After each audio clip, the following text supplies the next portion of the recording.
akan memberikan beberapa penjelasan seputar dengan restoratif justice atau RJ, keadilan restoratif. Bahwa sesungguhnya RJ itu perspektifnya forward looking, berpikir ke depan, dan landasannya itu selaras dengan landasan teorinya itu selaras dengan Pancasila. Saudara, Howard J. adalah profesor keadilan restoratif di Eastern Mennonite University Center for Justice and Peacebuilding in Harrisonburg, Virginia. Beliau dianggap sebagai pelopor di bidang RJ atau Restorative Justice. Julukannya adalah The Grandfather of Restorative Justice. Dia melandasi teorinya pada konsep seperti pemikiran pendiri negara kita. Howard Schultz berpandangan bahwa semua manusia saling terhubung satu dengan lainnya dalam suatu jaring hubungan atau a web relationships. RJ atau keadilan restoratif adalah suatu proses untuk melibatkan sejauh mungkin mereka yang memiliki saham atau kepentingan dalam suatu pelanggaran tertentu, dan secara bersama-sama mengidentifikasi dan memetakan kerugian-kerugian, kebutuhan dan kewajiban atau keharusan dalam rangka memulihkan dan sebisa mungkin menempatkan hal yang benar. Dalam realitas kehidupan kita, saudara-saudara, terkadang setiap masalah, kasus yang terjadi,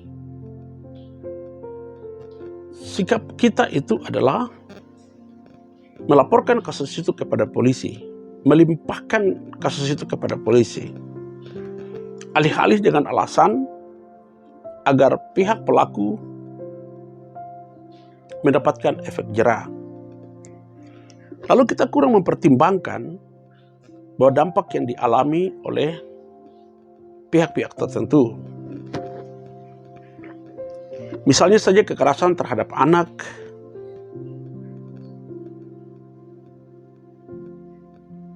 dan kasus-kasus yang lain. Nanti akan saya kasih contoh. Beginilah cara berpikir RJ. RJ memahami konsekuensi dari harm, dari hambatan, dari kerusakan. Karena itu RJ menanamkan pentingnya kepedulian, empati, kebersamaan, kekeluargaan.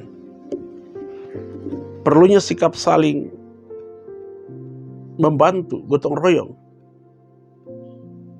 dan sikap turut bertanggung jawab. Cara kerjanya adalah RJ memahami perbuatan salah, keliru, atau wrongdoing, kejahatan, pelanggaran, itu merupakan robek pada suatu jaring hubungan, sebuah luka di dalam suatu masyarakat. Hubungan yang robek, rusak, luka dalam suatu jaringan akan mengganggu keseimbangan jaringan hubungan lainnya. Istilahnya biasa disebut the harm of one of the harm of all. Perbuatan harm itu antara lain seperti menghina, membahayakan, merugikan, mengancam, merusak, menyakiti, melukai, mengganggu, mencelakakan, dan lain-lain. Agar jaringan hubungan tidak menjadi lebih rusak, maka harus diperbaiki.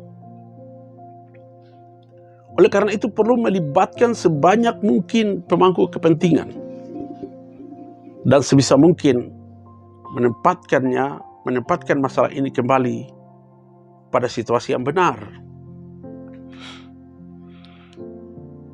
Di sini restorasi justice atau RJ menyadarkan kita tentang fakta bahwa kehidupan kita ini terbangun dalam kesaling tergantungan, kesaling terhubungan, kesaling pedulian. Oleh karena itu dapat dikatakan bahwa RJ itu konsepsinya humanis. Dan sebenarnya itulah aktualisasi pandangan hidup Pancasila.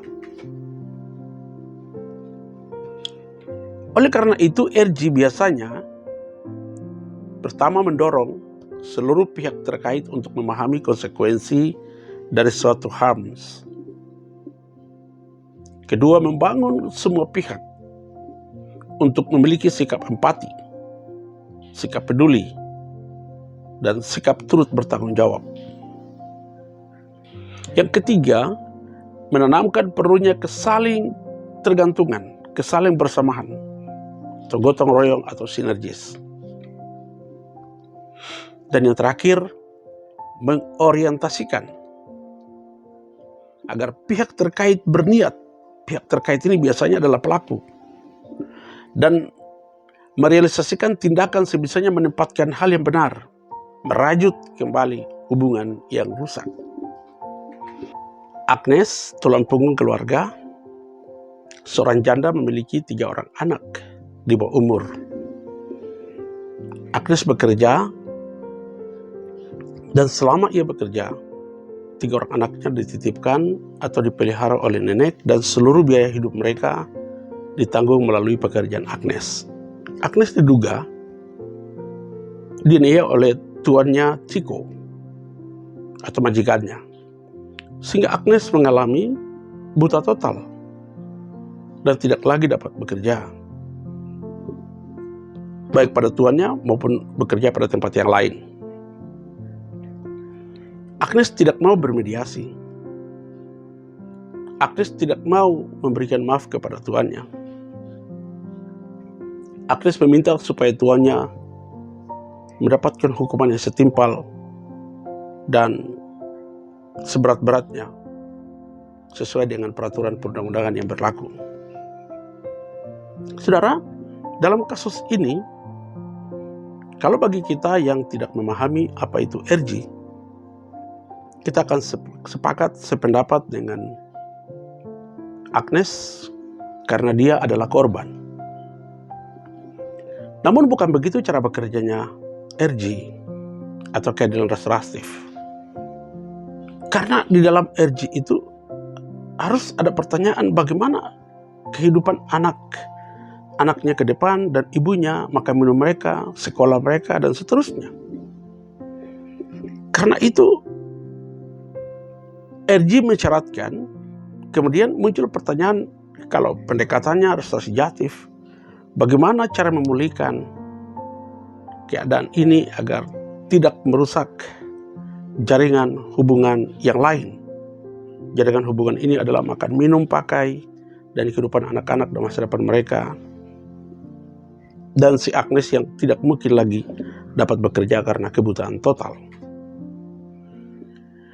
Di sini penting kemampuan kita memahami restorasi justice, dan itulah yang kita syukuri dari keberadaan restorasi justice di kubu Polri, sehingga tugas polisi adalah melakukan restorasi justice.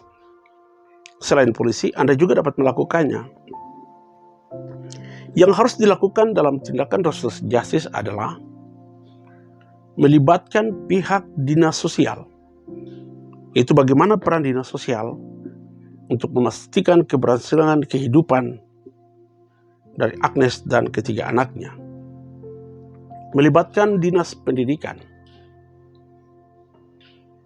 Memastikan kepada dinas pendidikan tentang anak-anak Agnes tetap melanjutkan studi. Melibatkan dinas tenaga kerja untuk melakukan upaya-upaya preventif, meminimalisasi terjadi kekerasan dalam hubungan kerja non-formal. Dan yang berikut adalah melibatkan pihak penegak hukum. Bagaimana proses penegakan hukum Tuan Chico sejauh mana sistem peradilan pidana dilaksanakan dalam rangka memastikan Tuan Chiko mendapatkan pembinaan agar benar-benar dapat memahami kesalahannya. Dan ini yang penting, Tuan Chiko harus berdasarkan proses RJ ini mengambil tanggung jawab sebagai pelaku untuk mengurangi penderitaan Agnes dan 3 anaknya. Jadi bukan hanya sekedar melapor polisi untuk mendapatkan keadilan, tetapi perlu sekali dilakukan langkah-langkah restoratif, yaitu keadilan restorasi dengan pendekatan seperti ini. Saudara sekalian, dalam restorasi justice ini tidak sama dengan mediasi. Restorasi justice tidak mensyaratkan pemaafan. Tetapi kalau ada pemaafan, jauh lebih baik. Restorasi justice itu dapat dilakukan bersamaan dengan criminal justice system. Semua perkara yang dapat merusak, yang dapat mengganggu kehidupan di masa yang akan datang, bisa dilakukan dengan pendekatan restorasi justice. Dan RJ ini sangat penting. Jadi kalau saudara punya masalah, saudara lapor polisi, saudara minta supaya direstorasi, mendapatkan keadilan restoratif. Bukan hanya sekedar minta supaya dihukum seberat-beratnya, tetapi saudara berhak mendapatkan keadilan restoratif, yaitu keadilan yang memulihkan. Mungkin untuk mendapatkan keadaan semula seperti sedia kala tidaklah mungkin. Tetapi minimal dengan usaha restorasi justice dapat menolong saudara untuk tetap survive, untuk tetap dapat bertahan dan bangkit kembali untuk menghadapi kehidupan di masa yang akan datang. Karena itu RJ konsepnya adalah forward looking. Kiranya penjelasan RJ ini memotivasi saudara untuk ketika mengalami masalah-masalah atau menghadapi orang yang punya masalah serupa, dapat ditolong dengan pendekatan restorasi justice. Salam bahagia.